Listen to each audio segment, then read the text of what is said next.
Super shopper. இந்த நிகழ்ச்சியில உங்க எல்லாரையும் சந்திக்கிறதுல எனக்கு ரொம்ப மகிழ்ச்சி.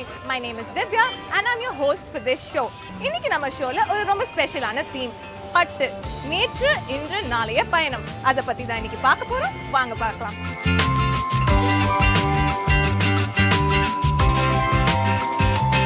டி நகர்ல சில்க் ஷாப்பிங் பண்ண வந்தவங்க எல்லாருக்கும் நல்லி சின்னசாமி செட்டி கடையை நல்லா தெரியும். இந்த கடை ரெண்டு விஷயத்துக்கு ரொம்ப ஃபேமஸ். ஒன்னு ட்ரெடிஷன், இன்னொன்னு குவாலிட்டி. அதனால தான் இன்னைக்கு நம்ம பட்டின் பயணத்துல இந்த கடையை ஃபர்ஸ்ட் போய் பார்க்க போறோம்.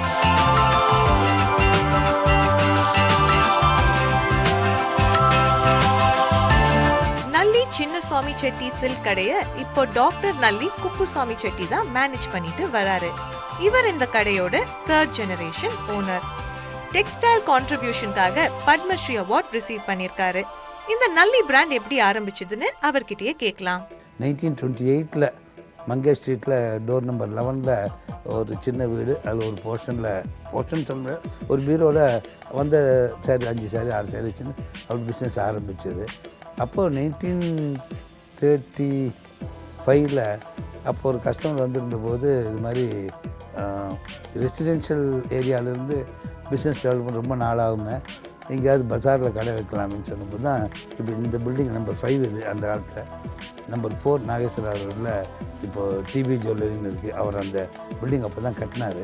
கட்டி அப்போ அந்த காலத்தில் சில்க் சாரீஸு, ஒரு கல்யாணம்னா சில்க் சாரீஸு, ஜுவல்லரி, அப்புறம் சில்வர் வெசல்ஸு, அப்புறம் பட்டுப்படுவை. இது அப்போ எவர் சில்வர் கிடையாது.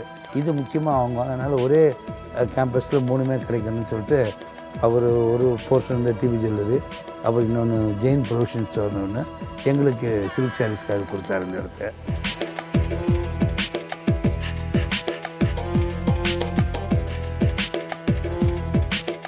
பட்டோட நேற்று இன்று நாளைய பயணத்தை டி நகர்ல இருக்கும் நல்லி சின்னசாமி செட்டி கடையில இருந்து ஆரம்பிக்கலாம். இவங்க வந்து ட்ரெடிஷனல் சில்க்ஸ் அதுக்கு ரொம்ப ஃபேமஸ் ஆனவங்க. இவங்க கடை தான் டி நகர்லேயே ஃபர்ஸ்ட் ஆரம்பிச்ச துணி கடையாம். 1928ஆம் ஆண்டு இங்க ஆரம்பிச்சிருக்காங்க. இப்ப நல்லி பாத்தீங்கன்னா it's a family owned business. இன்னைக்கு நல்லிய 5th ஜெனரேஷன் ஓனர்ஸ் ரூல் பண்ணிட்டு இருக்காங்க. இந்த கடை பாத்தீங்கன்னா சின்ன விதமா ஆரம்பிச்சு இப்போ 30,000 ஸ்கொயர் ஃபீட் வரைக்கும் வளர்ந்துருக்காங்க. இங்க 100 வகையான சாரிகள் இருக்கு. ஒரு நாளைக்கு பாத்தீங்கன்னா 5,000 to 7,000 கஸ்டமர்ஸ் வருவாங்களாம். அதுவே ஃபெஸ்டிவல் சீசன்னா 10,000 to 25,000 கஸ்டமர்ஸ் இங்க வருவாங்களாம். இங்க இருக்க சாரியோட பிரைஸ் ரேஞ்சஸ்லாம் என்ன தெரியுமா? 75 ரூபீஸ்ல இருந்து 1,25,000 வரைக்கும் சாரீஸ் இருக்கான். அதெல்லாம் என்னன்னு இப்ப போய் பார்க்கலாம்.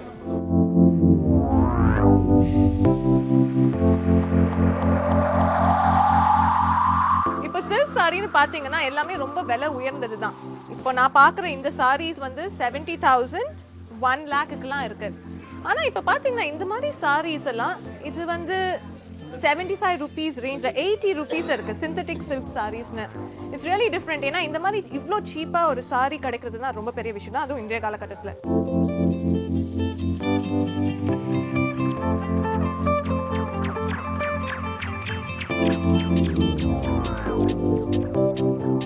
சாரி வாங்க போகும்போது 2 விஷயம் நம்ம நினைவுல இருக்கும். ஒன்னு பிரைஸ், இன்னொன்னு வெரைட்டி. நல்லில பாத்தீங்கன்னா காட்டன்ல இருந்து காஞ்சிபுரம் வரைக்கும் எல்லா வெரைட்டிஸான சாரீஸும் இருக்கு. சில்க்னு குறிப்பா பாத்தீங்கன்னா சில்க் எந்த இடத்துல வீவ் பண்றாங்களோ அதுக்கேத்த மாதிரி விதவிதமான சில்க் சாரீஸ் வச்சிருக்காங்க.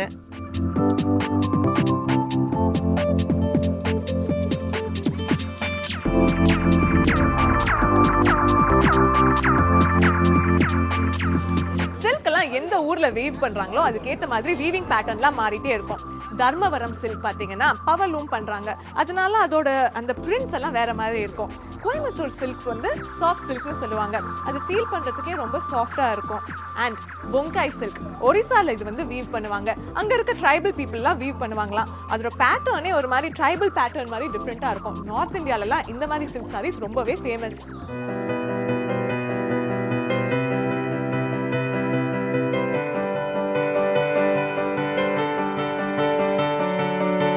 இப்ப நம்ம 4 விதமான சில்க் சாரீஸ் பார்த்தோம்.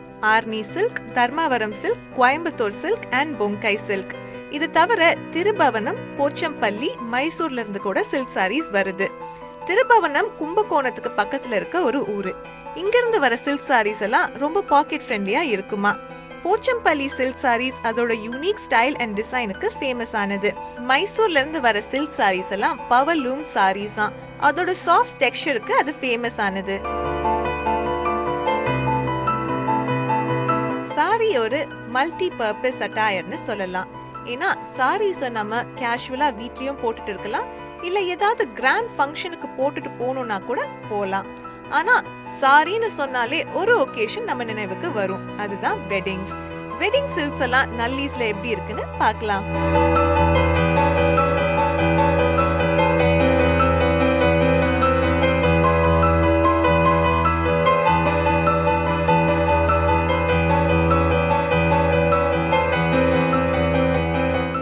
Famous Kanchivaram silks. வெட்டிங் காஞ்சிவரம்க்கு ஃபேமஸ் நல்லி சில்க்ஸ். ஒரு ஃபேமிலில ஒரு வெட்டிங்னா ஃபுல் வெட்டிங் ஷாப்பிங்கும் இங்க வந்து பண்ணுவாங்களாம். இப்போ நான் வேர் பண்ணிருக்க இந்த காஞ்சிவரம் சில்க் சாரி இருக்கு இல்லையா, 20,000 to 25,000 வரைக்கும் அவங்க விற்கிறாங்களாம்.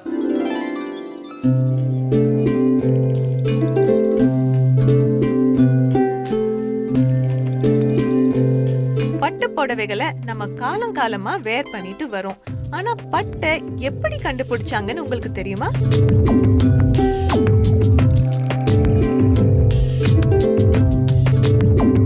சில்க் எப்படி கண்டுபிடிச்சாங்கன்னு தெரிஞ்சுக்கிறதுக்கு நான் கொஞ்சம் ரிசர்ச் பண்ணேன்.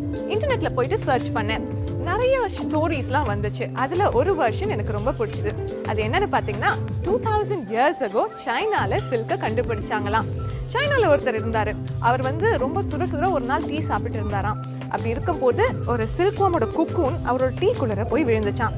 அந்த குக்கூன்ல இருந்து சின்னதா த்ரெட் மாதிரி ஒரு மெட்டீரியல் வந்துச்சான். அதுக்கப்புறமா தான் அது வந்து சில்க்வாமோட குக்கூன். இந்த மாதிரி அந்த குக்கூன்ல இருந்து சில்க்னு ஒரு மெட்டீரியல் எடுக்கலான்னு தெரிய வந்தது எல்லாருக்கும். இந்தோ சைனீஸ் ட்ரேட் மூலமா சில்க் இந்தியாவுக்கு வந்தது. இந்தியால இருந்து நிறைய இடத்துக்கு பரவிச்சான்.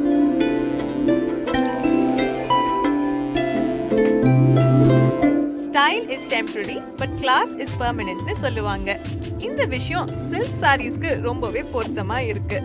ஏன்னா சில ஃபேமிலிஸ் எல்லாம் பாத்தீங்கன்னா சில்க் சாரீஸை generation to generation pass down பண்றாங்க.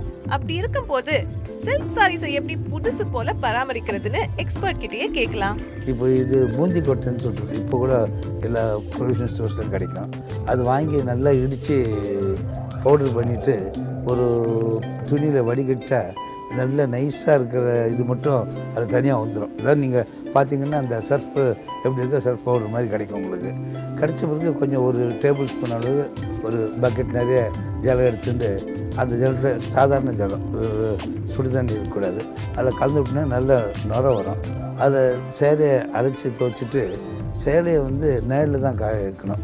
இந்த நேரடியாக சன் ரேஸ் வந்து சேலையில் படக்கூடாது. அதனால் நேரில் காய வச்சு காய வைக்கும்போது சாதாரணமாக ஒரு சேலையில் 2 பக்கம் பார்டர் வரும், கீழே பல்லு வரும். அந்த மாதிரியா காய வைக்கணும். அப்போ தான் பாடியுடைய கலர் பார்டர்லையோ இல்லை பார்டர் இருக்கிற பாடியில வராமல் இருக்கும். அந்த மாதிரி காய வச்சு நேரில் காய வளர்த்திடணும். நல்லா உளுந்து காஞ்ச பிறகு இஸ்திரி போடும்போது பேக் சைடில் தான் இஸ்திரி போடணும். இப்போ வந்து நமக்கு ஆட்டோமேட்டிக் இஸ்திரிலாம் வந்தப்பறம் அதில் சில்க்குன்னு வச்சுருப்போம். அது வந்து மைல்டாக இருக்கும். அதை வச்சு பேக் சைடு தான் பண்ணணும். ஜரி உள்ள இருக்க மேலே ஒரு மல் துணியை போட்டு அது அந்த இஸ்திரி போடணும். நேரடியாக இந்த அயர்ன் பாக்ஸில் சூடு ஜரி மேலே பற்றக்கூடாது. பட்டு நேற்று என்று நாளைய பயணத்துல பாரம்பரியத்துக்கு பேர் போன டி நகர்ல இருக்கும் நல்லி சின்னசாமி செட்டி கடையை நல்லா சுத்தி பார்த்தோம். இப்போ இன்றைய காலகட்டத்துக்கு ஏற்ற மாதிரி விதவிதமான இன்னோவேட்டிவ் டிசைன்ஸ்லாம் பட்டுல பண்ற இன்னொரு கடையை போய் பார்க்கலாம்.